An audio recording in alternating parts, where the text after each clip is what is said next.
One final time in 2025, it's a mock draft Monday. Who did I end up with this time? Find out next on the Locked On Browns podcast.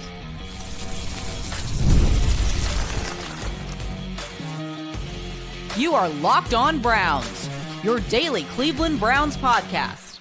Part of the Locked On Podcast Network, your team every day. What's up, Dog Pound? I'm Spencer German, your host of the Locked On Browns podcast, and proudly covering your Cleveland Browns each and every single day in the land and on the road. My final 7-round mock draft is here. Let's find out if you like my final attempt at fixing the Browns. It's not going to happen, but if the Browns traded down and drafted Ashton Jeanty, I wouldn't be all that upset. And don't shoot the messenger, but an NFL insider believes trading back up for Shedeur Sanders still a possibility. I know you're going to be mad at me for bringing it up again. I do want to thank you for being an everyday with the Locked On Browns podcast, making us your first listen every single day. Remember, you can find Cleveland Browns content with Locked On Browns every week, Monday through Friday, guaranteed, with bonus content on some weekends as well. And it's totally free to you. All you got to do is hit that subscribe button wherever it is that you get your podcast. And of course, the Locked On Browns YouTube channel. You can also get involved in the show by sharing your thoughts on anything we discussed today in the comment section. This is your team, so be part of the conversation every single day. Today's episode is brought to you by the all-new 2025 Nissan Armada. Stay tuned for the Armada Player of the Week coming up here later in the show. And yes, as I said, my final mock draft, 7 full rounds, is here in all its glory, just days before the draft commences on Thursday. We all sort of have a sense of where the Browns are going at number 2, so that is going to be the first pick that's made here. Travis Hunter off the board at number 2 overall, per usual. And how things kind of fall from there gets interesting. I actually have another similar pick to my last mock draft that I unveiled last week at number 33. And then it sort of divulges into a very different outcome, all things considered, the rest of the way. And I'm excited to show it to you here in just a second. This will be sort of my final attempt at this. I do want to say I did consider heavily trading back up for Shedeur Sanders in this draft. But I like to end on one that I feel like feels realistic. And given what Andrew Berry said last week about the 5th-year option and them not necessarily caring about that too much, I did stay away from trading back up. I also just don't think Andrew Berry, I don't want to say he doesn't have it in him, because he has traded up before. We know the Jeremiah Owusu-Koramoah trade. I don't think he's going into this draft feeling like he has to do that. That's a move you make for like a can't-miss player. And somebody that you're like, we need this quarterback, we need this guy, we're going to make the move back up the board to get him. I just think the cost is going to be too much.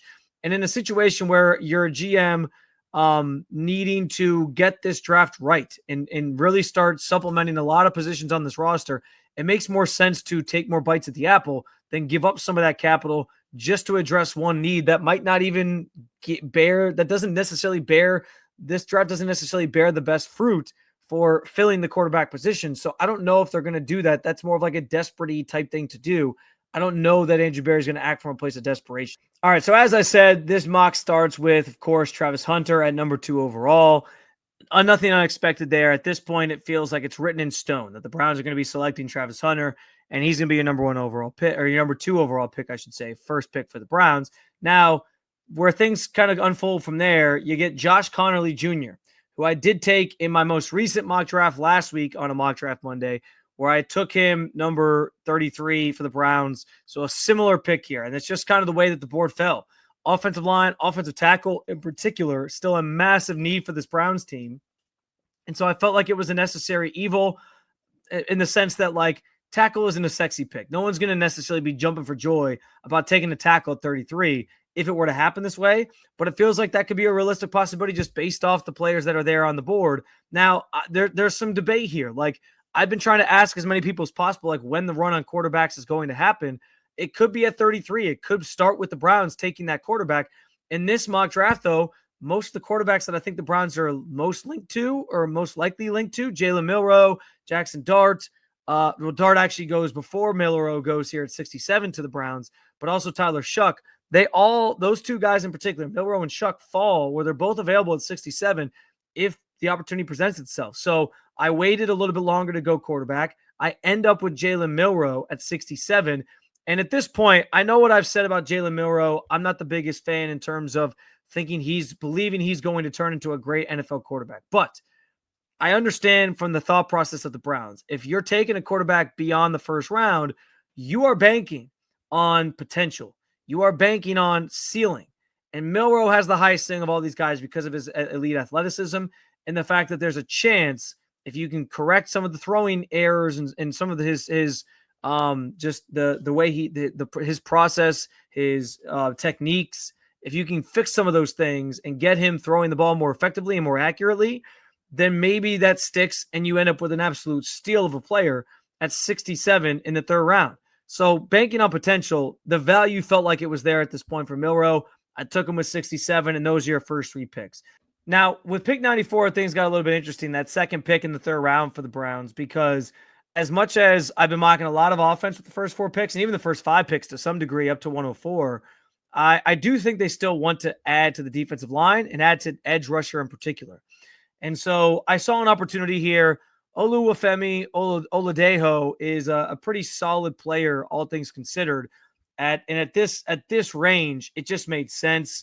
He's got versatility to sort of play along or move spots along the offensive line or the defensive line rather, but he's got really good athleticism and explosiveness and long arms to sort of keep defenders at bay and off of him.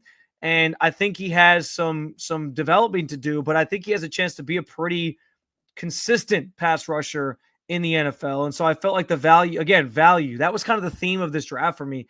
And so Oladejo offers tons of value, I think, at this pick specifically. And so I felt like I needed to take him, even though there were some running backs still on the board here that I liked. DJ Giddens, who I've taken once before. I like him. He was on the board. He actually went a couple picks later after I took Oladejo. But I settled for, at pick 104, getting Damian Martinez out of Miami, who's another guy that I do like as a running back prospect. There's so many to like in this class, obviously. That's been talked ad nauseum throughout this process. But Martinez, similar to, as I've ranted and raved about Quinshon Judkins, so I would still love what the Browns got. Martinez runs very physical as well. And I like the idea of having a guy that can provide that sort of physical and powerful running ability, especially with the idea that, like, maybe you're bringing Nick Chubb back. He could be a good mentor to somebody like that. And so I think value for Martinez at pick 104, massively there. He's pretty nimble, has an ability to make guys miss. He has pretty solid hands and as being like a check down option for guys. And, he breaks a lot of tackles. There are some things he needs to improve on. He's not the best pass catcher. Like, if you get him out in the pattern, he's not great there. But the Browns also have a guy like Jerome Ford that I think they feel can do those things that they would potentially like to, work in on offense as well. Nick Chubb's never been like, I think Nick Chubb actually has better hands than people give him credit for. But there's some option if he comes back. But I still like Martinez here, and it gives you now a guy that can sort of be a feature back in your offense, and you got him in the 4th round. I think that's a fair potential spot for him to go, and it worked out for the Browns to get him here. Now, I go defense again with pick 179, and again, best player available is kind of the theme here with this one. One pick, you get RJ Mickens out of Clemson. Safety is a need for this team. I've talked already that I don't necessarily think they're going to use like a top one of their first 5 picks on a safety, because I could see them just kind of trying to stitch it together with guys that they already have on the roster, a Ronnie Hickman, for example, and draft somebody at some point in the draft. But Mickens, again, value. He was there. He's one of the top 10-ish safeties in terms of like this class, in terms of grades that he's getting. And he's a really good coverage guy. He on PFF got an 89.8 coverage grade this past year. It was tied for the second best among Power 4 safeties in college this past season.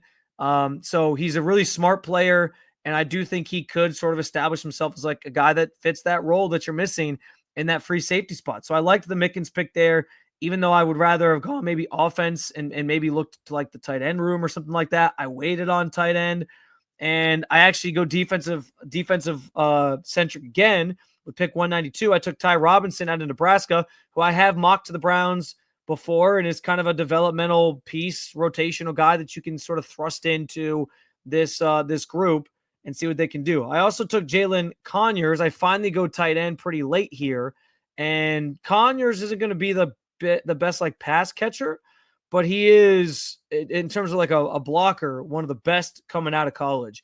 80.1 was his run blocking grade with PFF this past year. He's got some decent acceleration. He can be a pass catcher if you need him to be, but given that they're going back to Kevin Stefanski's offense, he likes to run a lot of multiple tight end sets.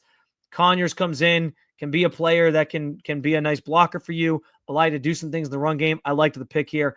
And then I kind of went off the rails a little bit, maybe in some people's eyes. I went a second quarterback, Curtis Rourke. Andrew Berry said skew young. That's what he wants to do. He wants to skew young with his quarterback room, or he thinks it's going to skew young. Curtis Rourke is there. You get a guy that maybe you can develop into something, and you go into camp with 4 quarterbacks. It's a 6-round pick. So what's the big deal in the end?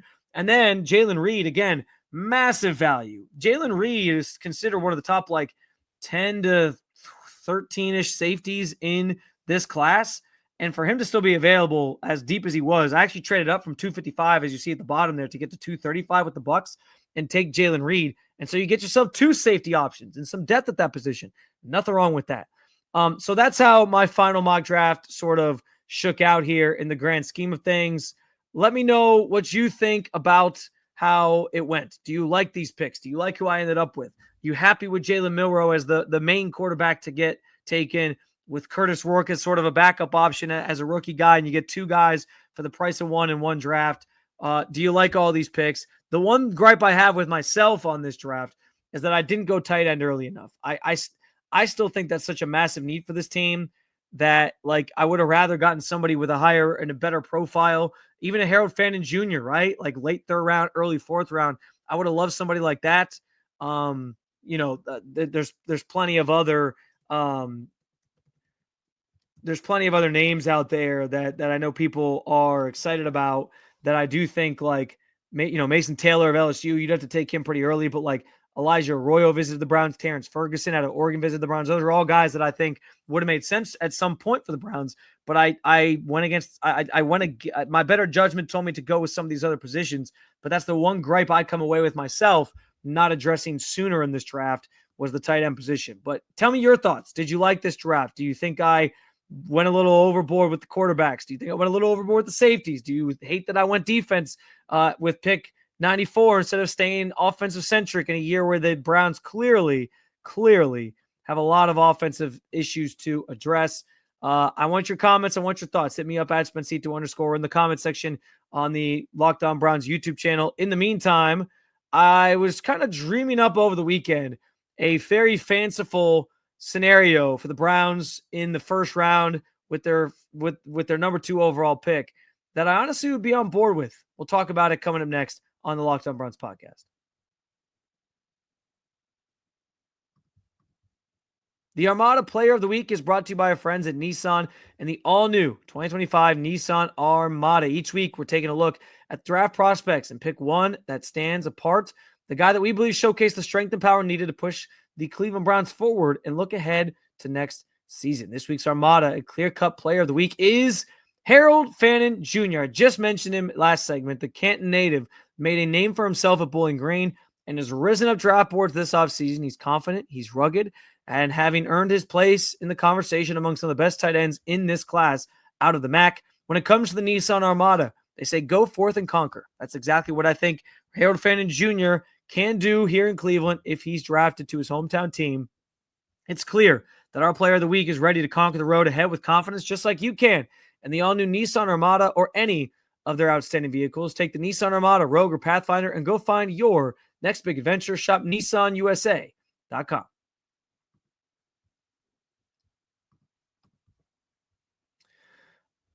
All right, so I was thinking about just over the weekend some different scenarios of things that could potentially happen for the Browns. And I know that I've largely become secluded to the idea that you just take Travis Hunter at 2 because the potential of a player that can do what he can do, and the idea that you're getting a blue chip guy. And the Browns, I've been saying this a lot lately, the Browns are in such a unique position because if they were even drafting 5 or 6, I think Shedeur Sanders would still be a realistic option for them. I'm being serious when I say this, but because of where you're drafting at 2, you can't not take a blue chip guy for a quarterback that clearly has some flaws and some shortcomings that you would have to really develop. If you're taking a quarterback at 2, you got to feel like it's truly the guy and that you can't get better talent elsewhere.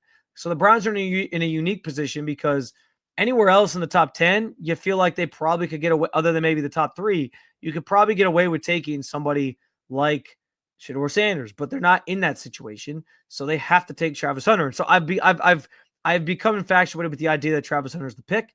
I love that if that's the move, because I do think he makes a ton of sense and he can bring a lot to the table, and he's going to be a weapon for this offense that desperately needs playmakers of Travis Hunter stature. Now, I might be reserved to that thought, but I have also, very early on in this process, I mentioned that if the Browns trade back, it makes a ton of sense as well, and that that basically you can maximize the potential of this draft and future drafts by getting extra picks and still taking a player that's going to be a pretty high quality player. And so, if that were to happen, this is where you guys are going to say I'm crazy. If that were to happen and the Browns were to decide to trade back, I sort of started thinking through this idea that if you traded back to like 5 or something and you ended up taking Ashton Genty and you got a bunch of draft capital out of it while addressing what I think is the Browns' second biggest need this offseason behind quarterback, I don't think that's a bad outcome if that's how things were to sort of happen. And if the Browns really were to trade back and snag a running back. Now, normally, and I want to be clear, I do not think this is going to happen. So don't take this as gospel and be like, Spencer's talking crazy. He has no idea what he's talking about. The Browns not trading back and taking Ashton Genty. I don't think this is going to happen. I don't think it's something that's even really a thought for Andrew Berry, especially given how he was just talking about Travis Hunter a couple days ago last week. So I'm not saying this is going to happen. I'm not projecting this is going to happen. I just know, listen, we've had some very full circle conversations about the quarterbacks in this class, when they should draft that position, how I feel about the quarterbacks. I was thinking of some fun ideas of like other outcomes that could happen in a potential scenario that exists in maybe some alternate reality. And the idea of Genty is infatuating to me. And normally I am not take a running back early guy, because I get what all the math says and all the analytics say about like, it's just not a position that you want to do that with, especially in this year's class where there's so much running back depth and so much running back value in the even like 3rd and 4th round picks potentially, as I mocked in my mock draft I showed you last segment with Damian Martinez, that you can find guys later on that are still going to be able to be potential feature backs for you. So I understand why and that's another reason why I don't think this is actually going to happen. But as we talk about blue chip players, it's Hunter and Carter, and Genty's probably the 3rd guy. And then after that, it's like sort of like all bets are off. Like I've been bringing this up, but Albert Breer has kind of said and reported that a lot of teams have similar grades on like prospects like 4 or 5 through 45, where you're not like the guy that gets drafted at 10. There's not that far of a drop off from the guy who drafted at 10 to the guy who's drafted at like 40 potentially, because the grades are sort of similar in that regard. And it's kind of going to be a matter of like preference or need or whatever for that specific team that's on the clock at those picks. So understanding that too, like Genty is the 3rd blue chip player in this class that somebody's going to come away with and feel really good about. And if you were to draft a running back high, he's the type of prospect you do it for. I mean, he's a freak. Everything that's been said about him is true. Like high motor, great athleticism, power, the elusiveness, everything you want in a running back, he's pretty much got it. He's like a prototypical, if God came down and you said, make me the best running back you've ever seen, it would look like Ashton Genty. It would play like Ashton Genty. The guy should be incredible at the next level. And because it's such a massive thing for the Browns, a massive need for the Browns, I'd love it if they got him in some capacity. I still don't think the value is there to do it, which is, again, why I'm making it clear I don't think this is going to happen. But I drummed up this idea in my head of like trading back to 5 or 6, and then somehow coming and then with Ashton Genty being the pick that the Browns end up with, and on top of that, you get more picks this year and more picks next year to continue building out this roster. That's not a bad setup if that's how it all went down. To be true, like I'm not going to happen. Not predicting it or anything. But if that was the outcome that played out, maybe in some alternate reality it is, I'd be pretty satisfied with that overall, when you get a top flight running back like that, and yes, you could argue like why take a running back that high, but because you got so much draft capital on top of it, you feel like you're walking away in a really good spot. Where in the next 2 years, you can really replenish some of the key areas of this roster that are lacking through how you draft in the years ahead. Plus, it would also position you with multiple picks to potentially use next year to trade up and maybe get that quarterback of the future that you're looking for, that franchise guy that you're looking for. So, again, fanciful scenario, not expecting it. But a scenario where they traded back, ended up with Ashton Genty, who's the third blue chipper of this group, and came away with a ton of draft capital. I know running backs shouldn't go that high. I get it. Granted, there's all this talk right now about Saquon Barkley maybe changing the perspective on how valuable running backs can be. We'll see if that actually bears itself out in the draft, though. And teams are like, if there's this new renaissance for the running back to come back. But regardless, I'd like that scenario. I'm sure most people wouldn't because they don't want to see a running back go that high, and this class is so deep, and I understand that. But I was just kind of thinking about the possibilities that could come from something like that, where you get this great player, a skill position player, a need, by the way, and then come away with a bunch of draft picks to help replenish the roster in the next 2 years. I don't know how Browns fans would ultimately be upset about that if that's what it came down to. And it might mean that, you're not bringing Nick Chubb back. But if you got the next Nick Chubb, that's a pretty good trade-off if you ask me. You guys are going to hate me for bringing this up again, but Jeremy Fowler isn't closing the door on the Browns trading back up for Shedeur Sanders. Bear with me. I'll explain coming up next on the Locked On Browns podcast. Did you know that your Fire TV stick is also an Xbox? Turn any TV to your gaming and entertainment hub with Fire TV Stick 4K devices. No console required. Just grab your paired controller, subscribe, or sign in to Xbox Game Pass with the ultimate EA Play included, and you're ready to play. Dive into hundreds of premium titles from EA Sports College Football 25 to Call of Duty Black Ops 6 and Avowed as easily as you stream your favorite shows.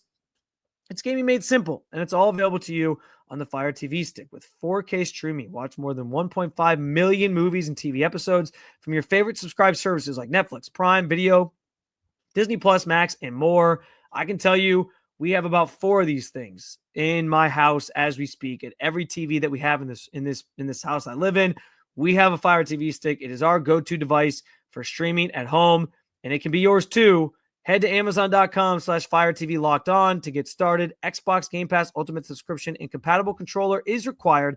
Available on select devices, including Fire TV Stick 4K, Fire TV Stick 4K Max, and Fire TV Cube.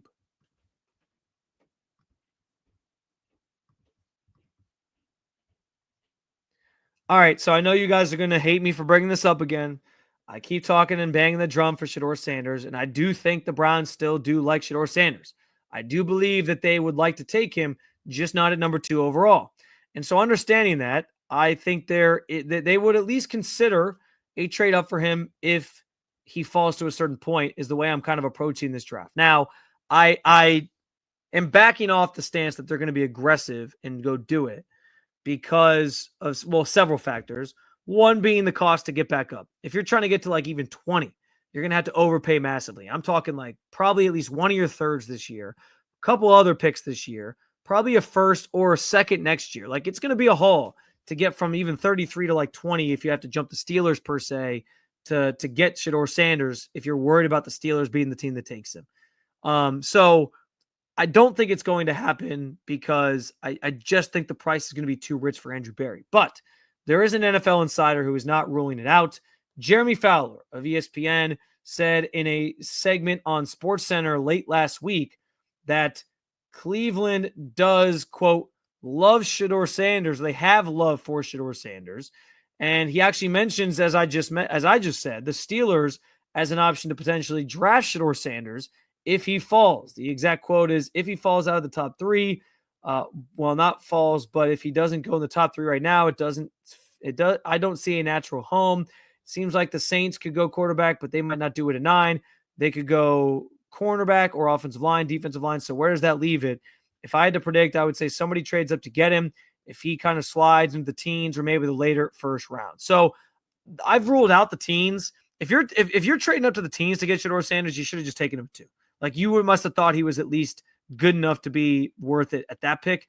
Now what you have to pay, you have to overpay in terms of draft capital to get back up to get him in the teens, not worth it to me. So I don't think it's going to happen if he slides to the teens. For the Browns to trade up, I do think it would take him getting past the Steelers and probably into like the mid-20s. Like if you're talking like pick 24, 25, somewhere in that range, that's where I could see it. That's sort of striking distance where you still have to give up a decent amount to get up there. Maybe like even a future second and some other picks. But it's at least in range where it makes sense for them to be like, okay, we like this guy. Let's go get him and be a little bit aggressive here without, mortgaging the entire future, because we all know the situation this team is in. They didn't have first round picks the last 3 years because of the Deshaun Watson trade. They're trying to replenish and make amends and make up for the picks that they were lacking the last several years by, filling out this roster and utilize as many of these picks as possible to address needs and in certain areas that they have to fill. So you don't want to give up a ton, especially this year where you have 4 top 100 picks to get, just go get this quarterback who, like I said, does have, I think, a ceiling to his game. But, I've said it a million times. He is a fit for Kevin Stefanski's offense. I think he's probably one of the best fits for Kevin Stefanski's offense. He is the best fit for Kevin Stefanski's offense in this draft. I will say that without any reservations. And I understand where some of the concerns come from, the not so strong arm, the lack of some athleticism, but he has the confidence you need. Again, he has the accuracy, he has the decision making, he can do all the things that you would need to do in a Kevin Stefanski system. And for that reason, I still like him for the Browns. Given Andrew Berry's comments, I've backed off the idea that they're going to be aggressive and trade back up. I think they're probably going to actually end up settling for somebody like Dart, Milroe, maybe Tyler Shuck even later, and let that be what it is. See what that guy can bring to the table, and if they're right back drafting a quarterback next year, so be it. But again, in a scenario where he fell, I think Jeremy Fowler's right. Like there's the Browns would be willing to trade up, I believe, if Shedeur ends up in a certain range of picks. That's the way I'll put it. Like he has to fall to a certain point for them to even think it's worth it. The Giants might act a little more desperately. He mentioned some team's going to probably trade up to get him if he slips through the teens. That Giants are the team that I think probably maybe acts a little bit more rash and says, listen, given how the Saquon Barkley situation went, we need a young quarterback here. Let's go get him. And maybe they would jump the Browns to go do something like that.